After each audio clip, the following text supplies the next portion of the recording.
Salut tout le monde! Je vous souhaite la bienvenue encore une fois sur ma chaîne spirituelle. Et aujourd'hui, j'ai avec moi Geneviève Lafleur et on va aborder un sujet dont je suis vraiment contente de parler, qui est l'hypnose de régression, puisque Geneviève, elle est praticienne en hypnose de régression, plus précisément avec la technique QHHT de Dolores Cannon.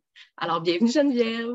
Bien, merci Marie-Ève, je suis tellement heureuse de te revoir, puis que tu m'as invitée, puis de raconter, puis de partager un peu ce qu'est l'hypnose régressive quantique, du moins la pratique que je fais avec toi et tout le monde. Oui, je suis vraiment contente. Puis on a eu une séance ensemble là, il y a quelques mois. Puis écoute, tantôt, je pourrais parler brièvement de mon expérience. Mais avant, j'aimerais ça, juste que tu me parles un peu de toi, de qu'est-ce qui t'a mené vers ce chemin-là, de faire de l'hypnose, puis qu'est-ce que tu fais aussi d'autre un petit peu dans tout ce domaine-là? C'est toujours la question où je me dis par où je commence, qu'est-ce que je raconte. C'est comme si j'avais plusieurs vies jusqu'à aujourd'hui. Mais principalement, qu'est-ce qui m'a guidée vers l'hypnose régressive qui est aujourd'hui?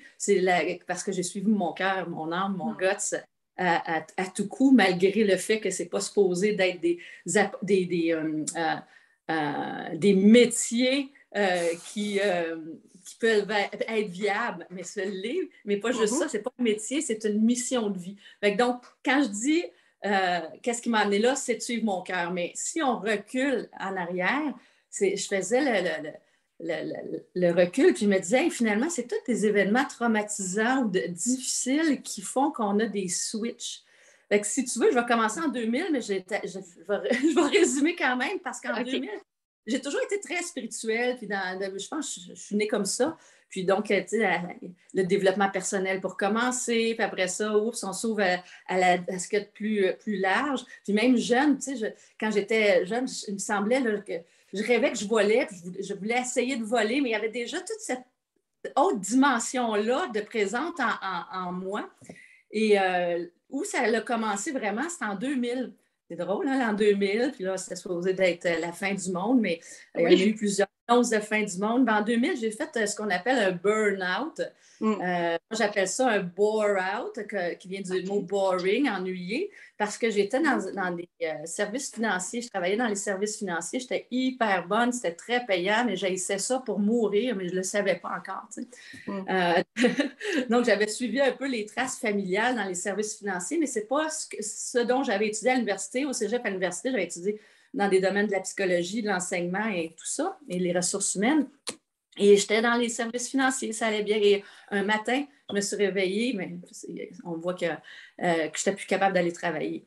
Mon père m'appelle parce qu'il avait vu pendant le week-end que je n'allais pas très bien. Je ne peux pas cacher avec mon hypersensibilité quand ça ne va pas bien. Et puis le lundi matin, il m'appelle juste pour dire, fille, comment ça va?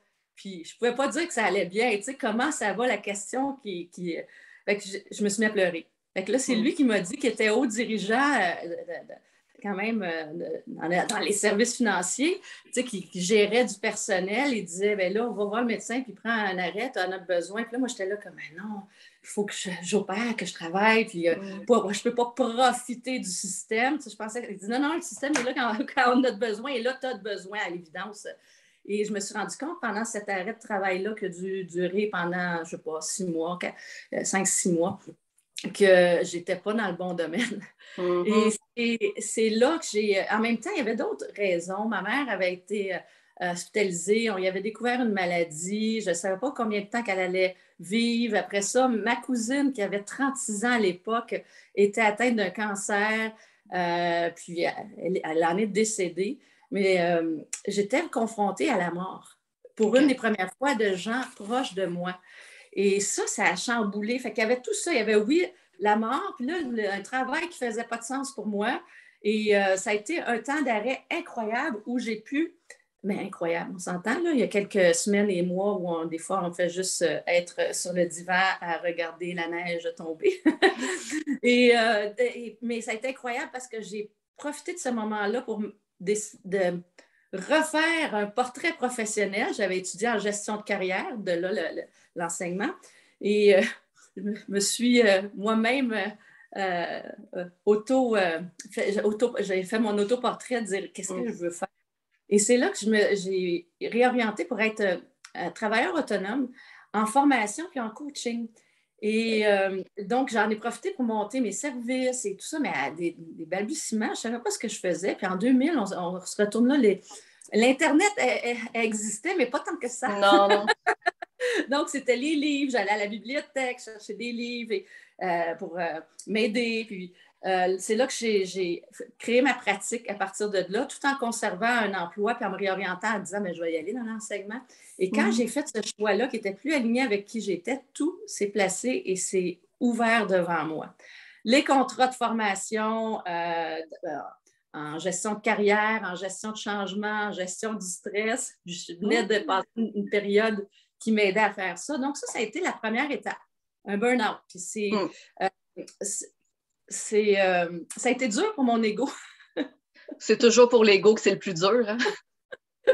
Moi, j'étais une femme forte, puis c'était pour les faibles, ça. À ce moment-là, on revient 22 ans à l'arrière quand même, mais j'avais des préjugés. Puis là, c'était une claque sur l'ego, pour l'ego, puis c'était parfait pour ça. Parce que ça m'a réuni avec mon âme, avec qui je suis vraiment, puis en même temps, c'est une leçon d'humilité. Moi, ça n'allait pas m'arriver, ça m'est arrivé. Donc, et de là est sorti un premier livre qui s'appelle Quête du bonheur professionnel que j'ai publié après ça en 2005. Donc, mon arrêt de travail m'a permis de partager après ça dans un livre, de dire aux gens, quand tu es insatisfait en emploi ou tu as un burn-out ou une perte d'emploi, on fait stop.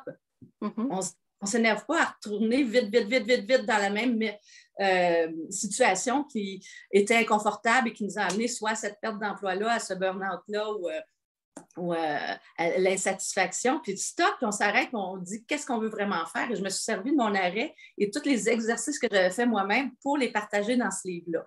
Donc, comme quoi chaque expérience dit douloureuse est payante. Payante, on s'entend. Oui. C'est pas mon livre qui m'a rapporté de l'argent, c'est pas ça, mais payante ou...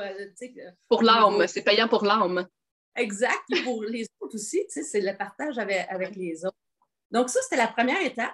Et donc, j'ai fait du coaching, j'en fais encore, mais différemment. Donc, c'est du coaching plus de plans d'action, pour les gestions de projet, pour aider les gens à réaliser leur objectif de carrière, de vie. Et ça a bien fonctionné pendant un bout de temps. Mais là, je me rendais compte, quand je faisais des suivis avec les clients, que c'est beau, ils sont outillés, ils sont accompagnés. C'est très cartésien, encore beaucoup au niveau du mental, de créer des plans d'action, puis avoir été capable. Mais il manquait...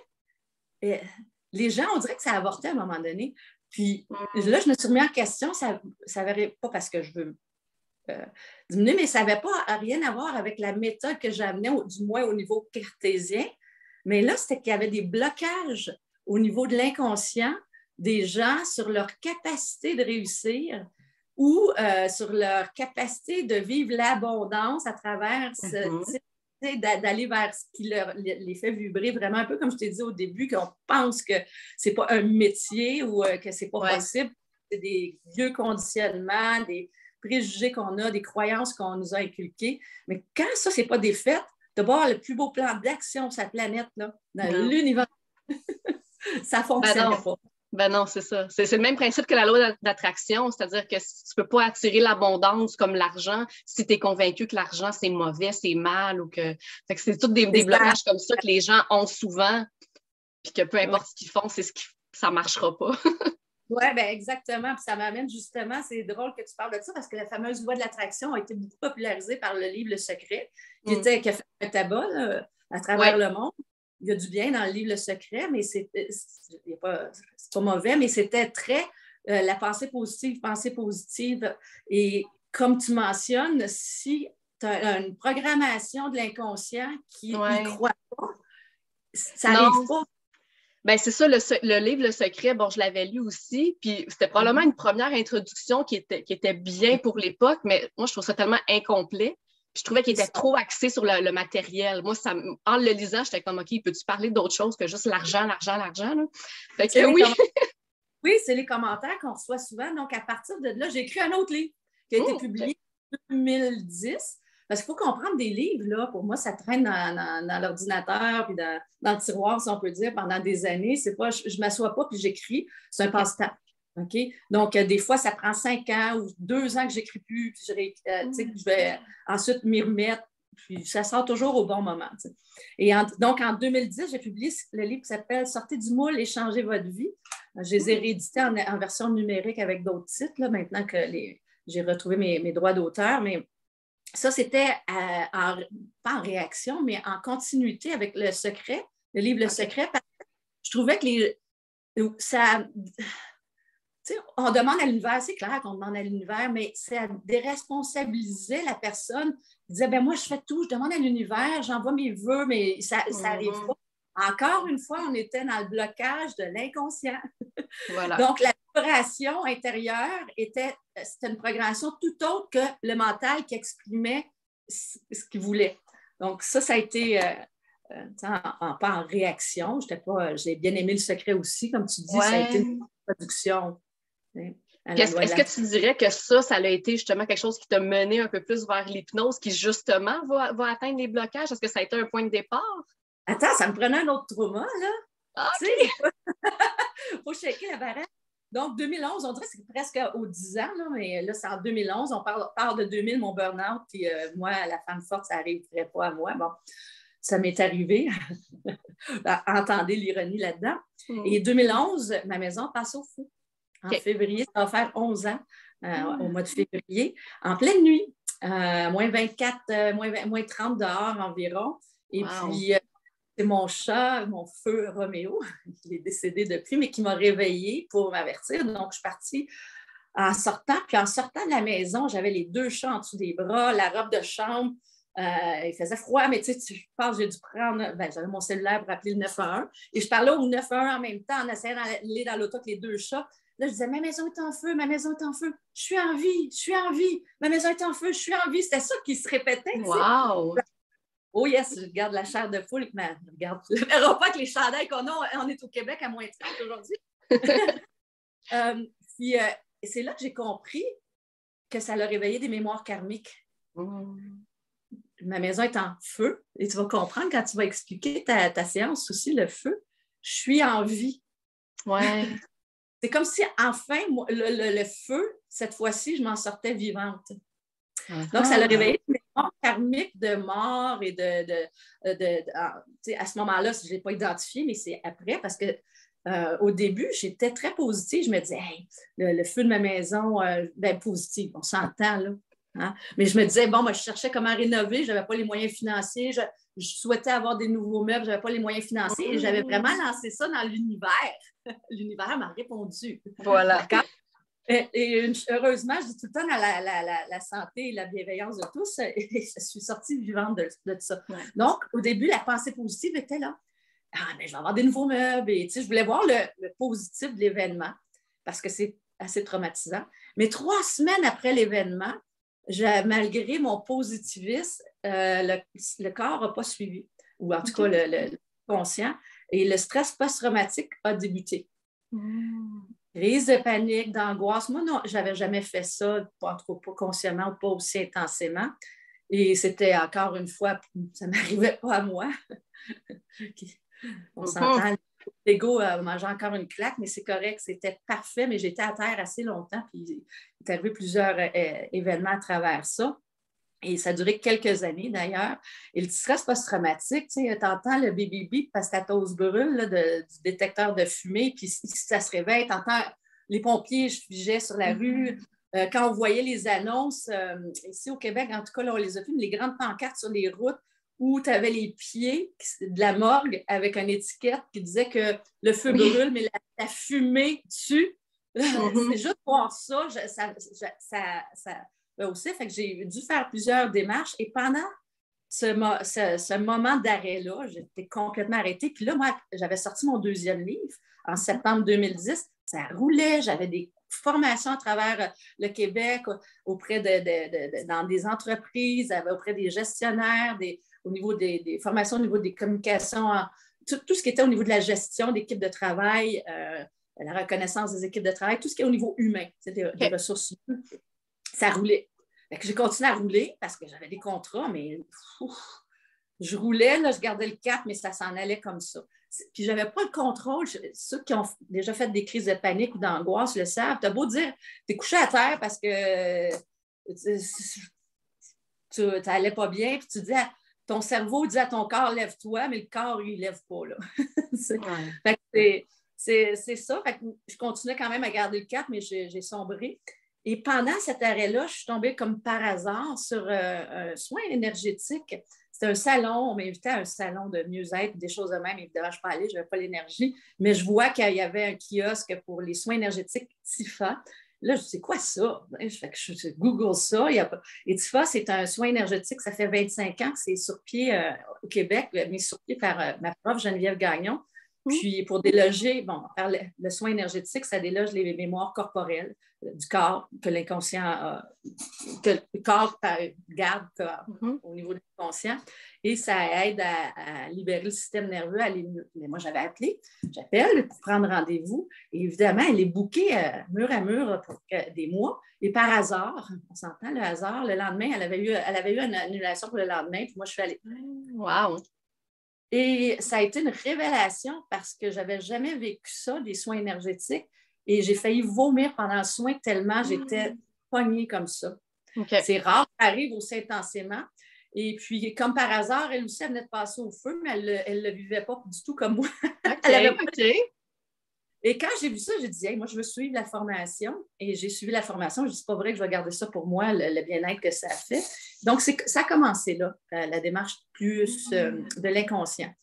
Et j'ai pris d'autres formations de EFT, j'ai une base de PNL, plusieurs autres formations, l'hypnose ericksonienne, tout ce qui est plus au niveau de l'inconscient à travers ça. Et j'ai créé ma propre méthode pour être thérapeute psychocorporelle que je pratique depuis une dizaine d'années.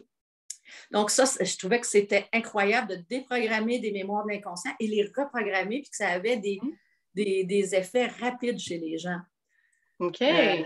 Et donc, fait que je me dis, hey, il y a une piste là. Ben oui. Et donc, ça, je le fais encore, je le fais même en ligne avec des gens en Europe, parce que la pratique, là, on va arriver avec l'hypnose, se fait juste en présentiel, celle que je pratique. Mais cette approche-là, je peux le faire en ligne et ça a des répercussions incroyables, même en visuel comme on fait présentement, toi et moi, parce que les gens de l'Europe, ils voulaient qui me voient en ligne, ils voulaient l'approche de l'hypnose, puis je ne peux pas le faire. OK. Donc, ça fonctionne.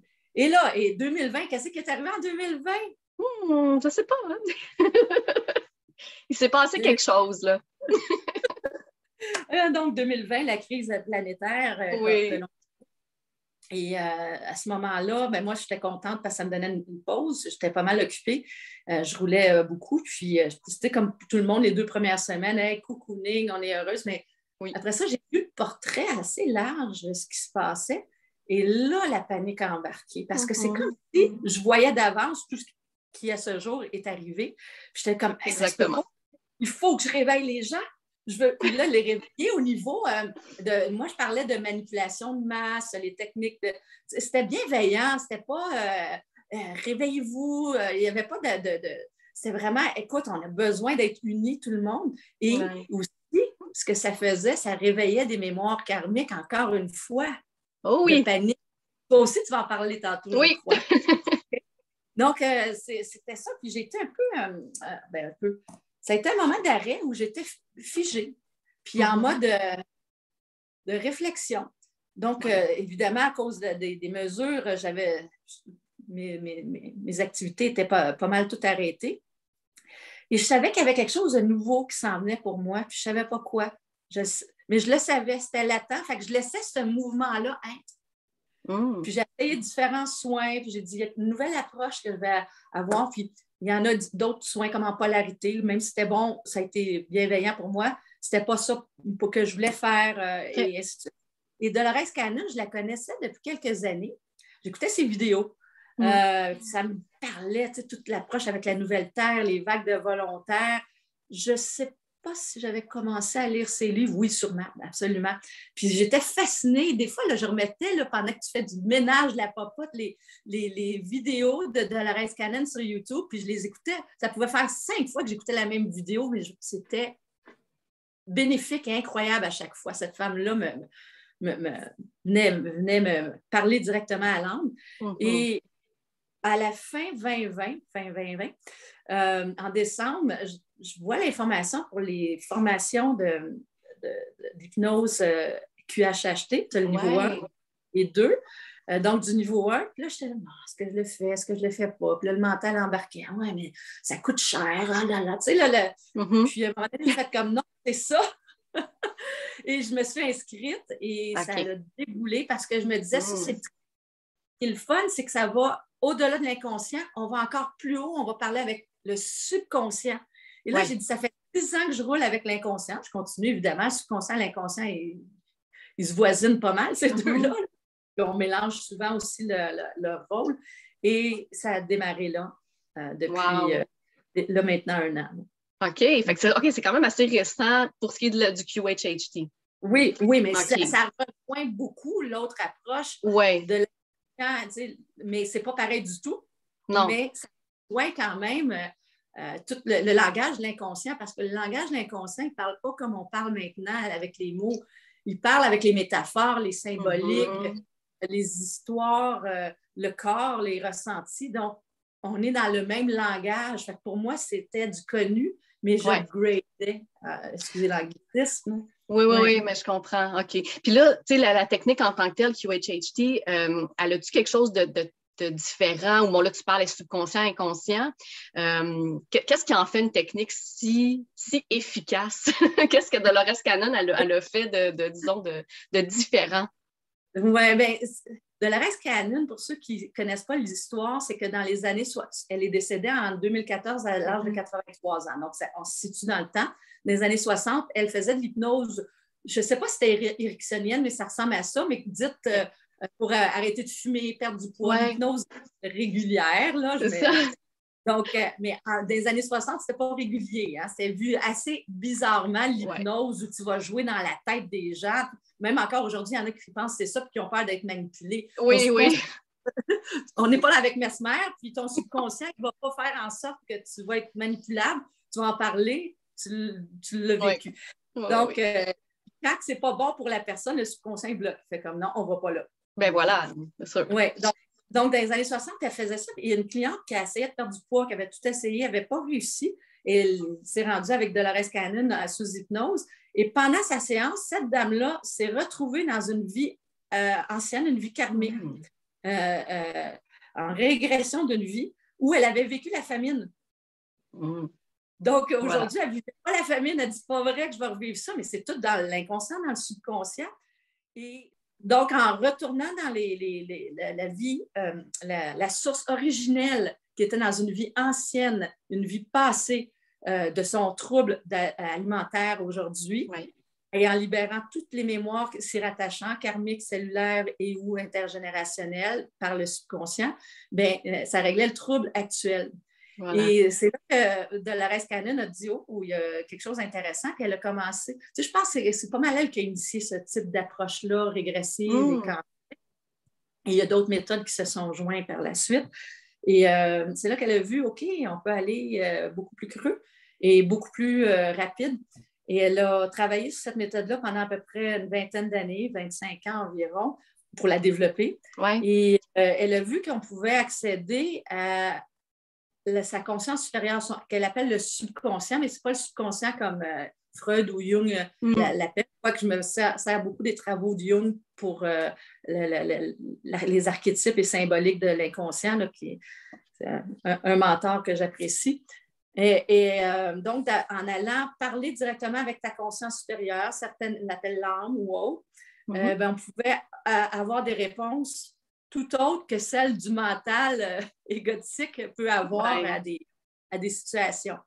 Et c'est ça. Donc, l'hypnose QHHT, en anglais, c'est Quantum Healing Hypnosis Technique, donc technique régressive de soins quantiques. Elle a développé ça et c'est qu'on va aller parler directement avec la conscience supérieure, d'avoir les réponses que tu as déjà à l'intérieur de toi, plutôt que comme une approche ericksonienne qui fonctionne bien pour plein de choses. Là, je le pratique aussi. On va plutôt faire des suggestions à l'inconscient, puis qui va... là, c'est que je pose des questions et sous état hypnotique, tu réponds. Et... En fait, je peux même y aller avec ce que moi j'ai vécu, parce que justement, tu vas pouvoir renchérir avec comment ça se déroule normalement. Puis c'est bien parce que tu mentionnes justement l'exemple de la femme qui a vécu quelque chose dans une autre vie. Puis juste le fait de prendre conscience d'où vient, par exemple, une peur, un blocage, un traumatisme, c'est déjà un pas énorme pour le guérir. Puis moi, ce qui est quand même bien, c'est que ça fait pas longtemps, on s'est vu cet été, ça fait pas longtemps que j'ai compris exactement pourquoi j'avais vu ce que j'avais vu. Fait que je peux le résumer un petit peu. Ma séance, elle a été un peu intense. On peut se dire comme ça, elle a été un petit peu intense parce que, bon, tu nous fais une technique là, je ne sais pas comment ça s'appelle. Là, pour une induction. Induction, voilà, c'est ça le mot que je cherchais. Fait que là, on va dans un autre état, donc plus réceptif d'hypnose et tout ça. Puis, moi, en gros, ce que j'ai vécu, c'est le fait, bon, je me voyais comme une jeune fille dans une forêt, bien tranquille, bien heureuse. Puis là, tout d'un coup, j'étais comme, oh, je suis plus toute seule. Il y a des gens qui s'en viennent me chercher. Puis après ça, j'ai ressenti dans mon corps une énergie extrêmement forte, puissante. Il n'y avait pas de douleur, mais c'était pas agréable quand même, là. C'était vraiment intense, là. J'avais de la misère à bouger mes mains, je chantais dans mes jambes, là. Puis même à un moment donné, je t'ai dit, OK, je veux me réveiller. Puis là, tu me ramenais, tu me dis non, c'est pas réel, c'est pas, tu sais. Mais ce que j'ai eu comme message que j'ai ressenti à ce moment-là, c'est oh my God, ils sont en train de me brûler sur le bûcher.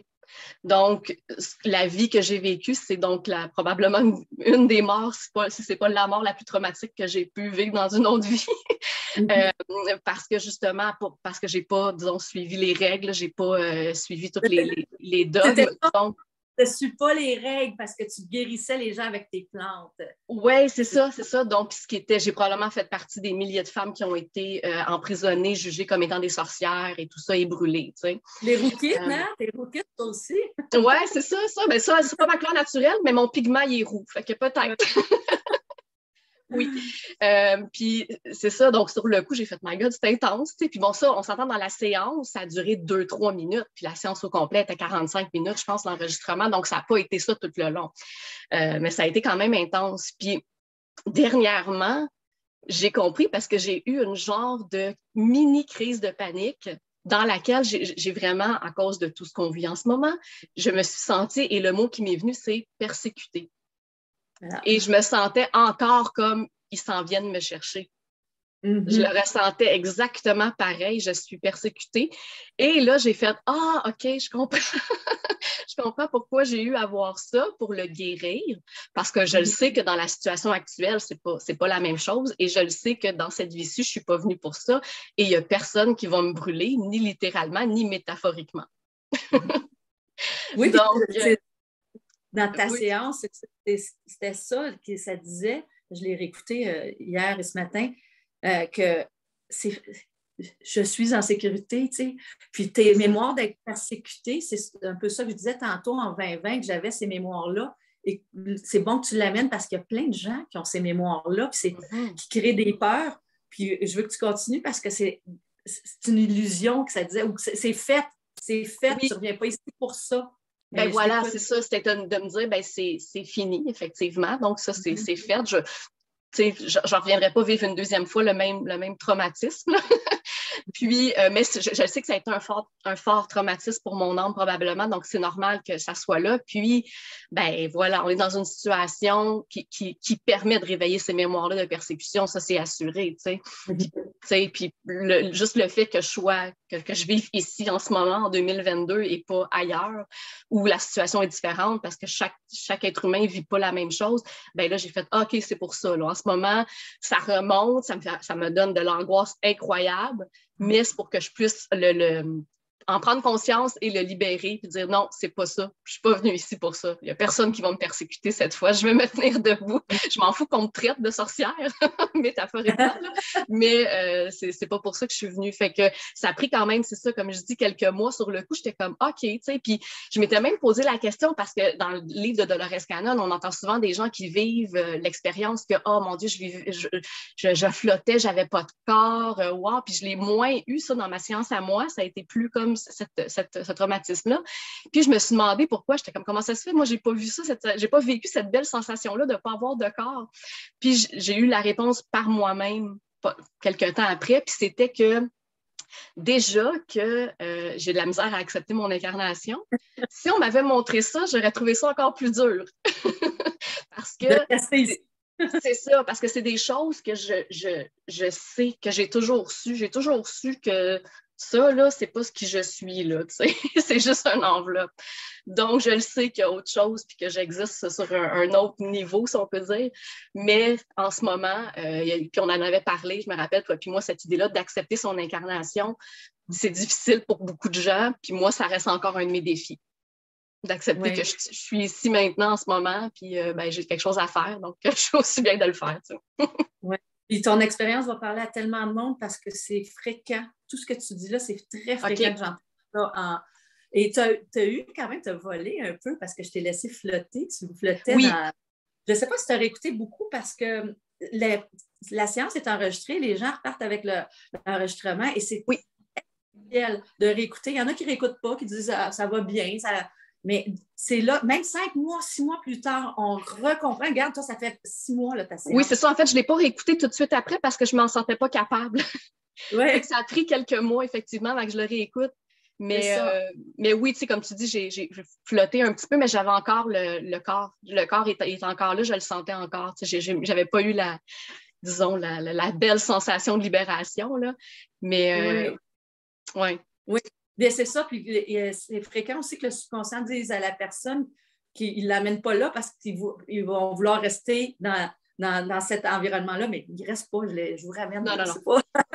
Mais je vous laisse vivre ça parce que c'est de toute beauté. Il ne faut pas oublier non plus que les livres de Dolores Cannon, elle prenait seulement les séances les plus incroyables. Oui. Donc, pour créer des livres et plusieurs séances. Mais comme elle disait dans la formation que j'ai suivie avec elle, c'est que elle dit, tu sais, que la plupart des gens, elle disait, ils ont une vie de cultivateur de patates. Ça me disait en anglais, potatoes. Tu sais, c'est de l'humour, mais en voulant dire, les gens s'attendent des fois à. Mais il y en a de plus en plus que je te dirais qui vont dans cette énergie-là quand même, mais pas tout le monde. Puis à chacun sa séance. Fait que je suis contente que tu amènes ça parce que si c'est pas bon pour toi, comme tu as vu ton subconscient t'envoyer la réponse comme dans. On te montre c'est quoi la légèreté, mais ça t'a quand même amené plus de légèreté, cette séance-là, de ce que j'ai compris Mais si on t'amène là, ta densité terrestre, tu vas la ça va être plus dur. Oui. C'est ça. Oui. Mais oui, c'est sûr, après ça, je veux dire, le reste de la séance, il y a eu vraiment plein de belles choses qui ont été dites, plein de beaux messages qui ont été transmis. Donc, oui, c'est sûr que c'est positif. Ça, c'est sûr. Puis c'est pour ça que je le recommande à tout le monde. Mais oui, en partageant ce que moi j'avais vécu, je me suis dit, ben c'est ça, c'est le principe de dire qu'on voit ce qu'on a besoin de voir. Exactement. Oui, puis je me tu as escamoté la première étape de ta séance parce que c'était intense. Tu es arrivé, toi, direct, là, que tu étais sur le bûcher. Il a fallu que je te fasse reculer pour savoir comment tu es arrivé sur le bûcher. Mais... Oui, ça se peut, OK, oui, c'est ça. Ah, ben, c'est comme, OK, elle est sur le bûcher, elle est en train de... Je pense qu'il me brûle. Oui, c'est ça, hein? Intense, mais quand tu avais toute l'énergie que tu dis, c'est toute la libération et aussi de l'intégration. À un moment donné, c'est dans tes mains. C'est toute l'énergie dans ça arrive fréquemment pour les guérisseurs, ou j'aime pas le mot guérisseur, là. C'est la traduction. Mais les travailleurs de lumière ou ceux qui font des soins en énergie ou autres, pendant la séance, ça arrive que ça s'est activé. Puis il le sent dans les mains. Puis il y a aussi que l'énergie circule. Fait que quand tu es en train de libérer quelque chose, ça circule dans le corps. Et si c'est trop intense, comme tu as vu, il a fallu que je t'amoindrisse ça. Parce que c'était... Et ça va aussi avec la personnalité des gens. Je pense que tu es quelqu'un de spontané, d'intense. Donc, c'est vraiment... J'ai adoré réécouter ta séance. Oui. Oui, puis c'est ça, je trouve qu'en ce moment, surtout, c'est le genre de choses qui peut aider beaucoup de gens parce que, tu sais, c'est sûr qu'on ne peut pas nier qu'il se passe quelque chose en ce moment, là, au niveau planétaire, au niveau humain. Puis, tu sais, c'est ça d'ailleurs, moi, que je trouve fascinant, c'est que, tu sais, toutes les notions comme la nouvelle terre de Dolores Cannon, on a vraiment l'impression qu'on est rendu là. Puis, c'est pas juste Dolores Cannon, il y a tellement de livres de canalisation qui disent exactement la même chose. Puis, c'est ça qui me fascine. Puis, je voulais comme avoir ton point de vue sur tout ça en ce moment en tant que personne qui a accès justement à des gens qui font des régressions puis qui apportent peut-être des points de vue sur tout ça. Qu'est-ce que tu en penses? Ah oui, bien, ce que j'en pense, c'est c'est de l'information que j'ai avec les clients sous hypnose, ma propre information sous hypnose aussi. Et il ne faut pas oublier que sous hypnose, ce n'est pas la vérité absolue. On est dans le monde hypothétique, mais quand ça se répète fréquemment, la même affaire. Et des gens qui ne se connaissent pas, un peu comme quand Dolores Cannon, elle écrivait ses livres, elle disait, elle est en Australie, elle a fait une séance avec un homme en Australie qui dit quelque chose sur la nouvelle Terre, puis 2 jours plus tard, elle est aux États-Unis, puis là, c'est un autre puis qui dit la même chose. Ils ne se connaissent pas, ils ne se sont pas parlé. Elle dit là, à un moment donné, elle dit, ça corrobore. Là. Et donc, il y a un client dernièrement qui est allé directement à la source. Il est infusé d'amour inconditionnel. Et il a vu, après ça, il y a eu des révélations sur ce qui s'en venait de la nouvelle Terre. Et je dois dire que ce client-là ne connaît rien, les termes 3D, 5D. Il n'avait lu aucun livre de Dolores Cannon, ni de Sylvain Didlot sur Terre 2 ou des trucs. Rien. OK? Rien. Donc, il n'est pas parti de quelque chose qu'il connaissait puis qu'il a transposé dans sa science d'hypnose. Et ce qu'il a dit, je vais juste prendre des notes. Je ne pensais pas parler de ça, mais j'avais noté. Oh, je ne l'ai plus parce que j'ai fait une entrevue avec lui, mais parce que je ne veux pas déformer tous ces mots, mais dans le fond, c'est que ça va être un alignement des astres qui vont se faire, puis que la planète va être plus proche du Soleil, mais en tout cas, du moins, ça va être comme une lumière puissante, ça va être soudain, ça va être rapide. Les gens éveillés vont entendre le signal qui dit on va le reconnaître. Et donc, le reconnaître, c'est vraiment qu'on l'a déjà entendu, les gens, les êtres de lumière, il y a plein de termes qu'on peut utiliser. Là, je ne veux pas en oublier, mais les gens éveillés, ça disait. Donc, ils vont entendre le signal et le reconnaître. Donc, on a sûrement dû vivre ça avant, donc on va le reconnaître. Et ce qui attend, c'est comme sur Terre, mais différent, tout est plus beau, plus lumineux, plus léger, tu sais, ta légèreté. L'aspect de communauté où les anciens, les sages communiquent avec les jeunes, c'est la joie. C'est pas juste... moi, je pense pas qu'on est dans la métaphore, puis dans l'imaginaire, puis dire dans la rêverie. Je pense vraiment qu'on est très proche et que ça va arriver. Mais bon. Oui. Hein? Ben, tu sais, moi, je suis d'accord avec toi, là, que je pense qu'on s'en va là. Je veux dire, on est tellement nombreux à le ressentir. Puis, tu sais, ce que tu décris là, pour moi, c'est ça la vie normale. Tu sais, c'est pas ce qu'on est en ce moment. J'ai jamais trouvé que j'étais dans un monde normal. Oui, ben, c'est ça. Puis moi aussi, tu sais, quand j'étais jeune, je rêvais que je volais, mais je pensais que je pouvais voler. Puis même des fois, je m'amusais. Puis je ne sais pas où j'avais pris ça. Tu sais, il n'y avait pas d'Internet. Il n'y avait pas... Je regardais l'objet, puis là, j'étais là, je disais, avec ma pensée, je suis capable de la faire lever. Tu sais, j'avais peut-être vu des trucs à la télé, mais j'essayais fort. Là, je veux juste vous dire que ça n'a pas fonctionné, mais les cristaux, j'étais très intéressée aux cristaux. Je passais mes journées dans la forêt avec mes arbres, mes roches, mes papillons, les insectes. C'était mon monde et j'avais une communication avec ça et j'étais traitée de space à ce moment-là. Tu sais, c'était pas gentil, mais les gens avaient raison. Tu sais, comme je sentais qu'il y avait quelque chose de plus beau, puis en étant en communication avec la nature, j'accédais à cette partie-là vraie. Oui, exactement. Il y en a d'autres aussi qui me l'ont dit. Il y en a qui vont dans l'intraterre, que ce qu'ils voient, c'est toujours plus lumineux, plus beau, plus fluide, plus simple. Et c'est drôle parce qu'en ayant, c'est un entretien que j'ai eu avec ce client-là dernièrement, donc c'est publié, puis je reçois des courriels et j'ai lu ce matin un courriel, je n'ai même pas répondu encore, je pense qu'elle est en Europe, elle dit, elle capotait parce qu'elle dit, c'est le rêve que j'ai eu, je pense qu'elle m'a dit le 5 février 2021, elle avait écrit dans son journal de rêve à la mine, au crayon plomb, elle a envoyé les photos de son journal de rêve.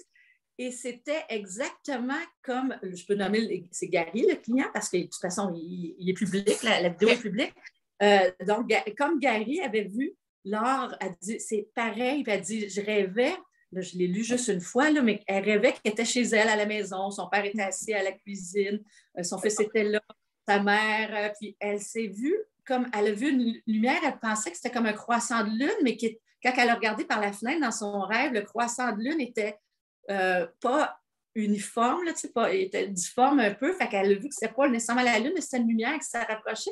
Et là, ils sont tenus par la main, et son père, même qui s'y était à sa chaise, tout le monde flottait et était amené. Puis elle dit même, elle dit, là, j'ai vu comme un petit blond. Moi, personnellement, en tout cas, ça m'a fait un bon au cœur parce qu'elle dit, là, le petit blond, elle dit, je ne savais pas trop c'était qui, mais elle dit, je pense que c'est mon chien parce que c'est la couleur de son chien qui était devenue en forme comme un peu humaine. OK! Là, Wow! j'avais ma petite Minette, moi, je lisais ça dans mon lit ce matin, qui est là, je dis, oh, Minette, tu vas devenir un enfant. Mais bon. Les amants des animaux, ceux qui ont des animaux comme qui sont comme leur enfant, vont trouver ça génial, là, je suis certaine, mais elle n'en revenait pas que c'est exactement ça. Oui, ce qui se passe, c'est le chaos présentement planétaire, c'est nécessaire. Ouais. C'est un chaos d'une beauté incroyable. C'est une transition. C'est une transition. C'est nécessaire pour le changement. Oui, effectivement. Et les peurs, tout ça, c'est une illusion. Et tu en parlais dans ta séance que tout ça, c'est pas vrai, que tu étais sur le bûcher, mais quand tu as passé, tu étais rendu à l'au-delà. Ouais. Tu voyais que c'était une illusion. Tu te souviens-tu de cette partie-là? Peut-être pas de la phrase exactement, là, mais oui, quand même un petit peu. Là, ouais.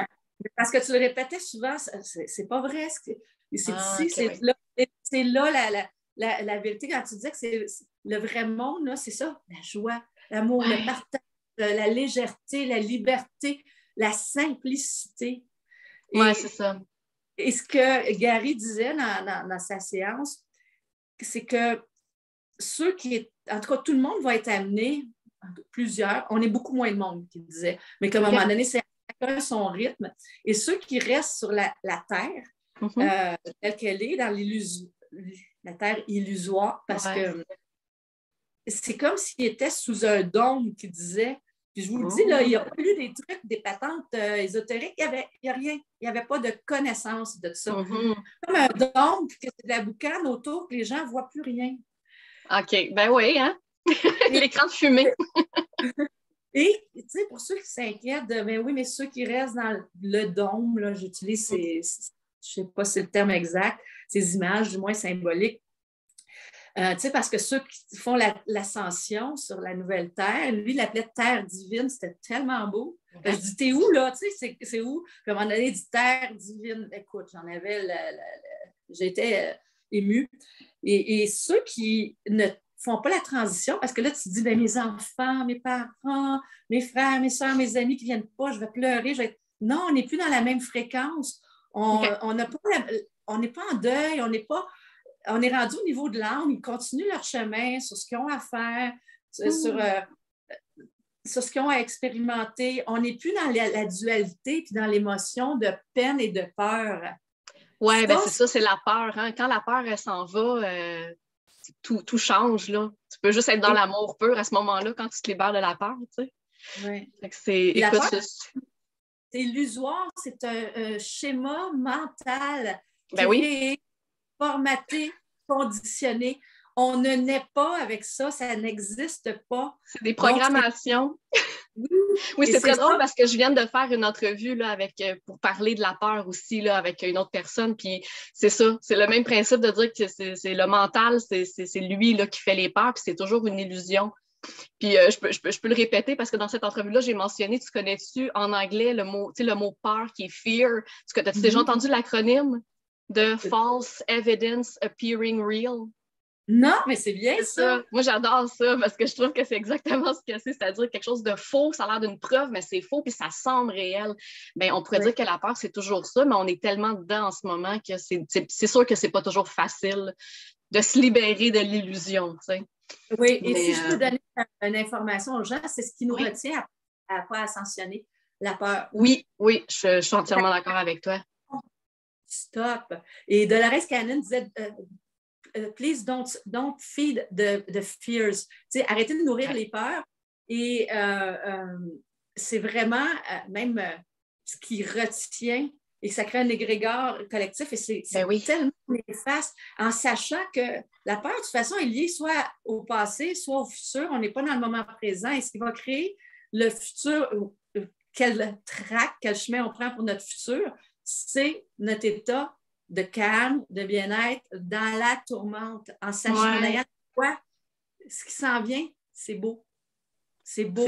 C'est super bien dit. Puis écoute, je pourrais parler avec toi pendant des heures, mais écoute, là, je pense que je vais mettre fin à la vidéo parce que je me dis, je veux pas que ça soit trop long pour qu'on fasse un petit résumé, en fait. Le but, c'était de parler vraiment de cette idée-là d'hypnose et tout, mais c'est vraiment intéressant d'entendre parler. Puis effectivement, moi, je pourrais en parler pendant des heures aussi, mais bon, les gens veulent pas de vidéo de 4 heures, là, fait que... Mais écoute, je vais mettre les liens en dessous de la vidéo pour les gens qui veulent te rejoindre, pour s'ils veulent justement avoir une séance d'hypnose de régression. Puis j'ai un groupe sur Facebook aussi, donc ils peuvent rentrer en contact avec toi de cette manière-là. Puis tu publies plein d'autres choses aussi, fait que c'est super intéressant. Puis justement, je sais que tu fais d'autres entrevues, fait que les gens pourront y avoir accès aussi à ces entrevues-là par ton groupe Facebook. Donc, écoute, je te remercie énormément d'avoir pris le temps aujourd'hui avec moi de discuter. Puis, peut-être qu'on se reverra pour une autre vidéo. Écoute, il y a tellement de sujets à discuter que c'est sans fin. Ça va me faire plaisir, Marie-Ève. Un énorme merci de l'invitation. Puis j'adore partager ces informations-là, ou du moins, pas juste les informations, l'émotion qui vient avec. Oui, beau. Tout à fait. C'est beau. Oui, c'est beau ce qui s'en vient. Je suis tout à fait d'accord avec toi. Donc, je te souhaite une très belle journée. Merci à toi aussi. Merci, bye-bye.